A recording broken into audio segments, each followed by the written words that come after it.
Hi, I'm Sinead with WTI. So who doesn't love Dr. Seuss books?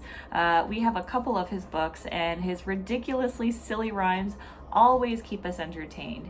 And this book was no exception. So this one is called There's a Wocket in My Pocket. So this book is about a boy who explores his home to discover all these bizarre creatures hiding around his house, such as the Jertain in the curtain, or the bopa on the sofa, or even the nubbard in the cupboard. The pictures in this book are just as silly as the rhymes. Like his other books, the characters are illustrated with such imagination. So this is a really fun read.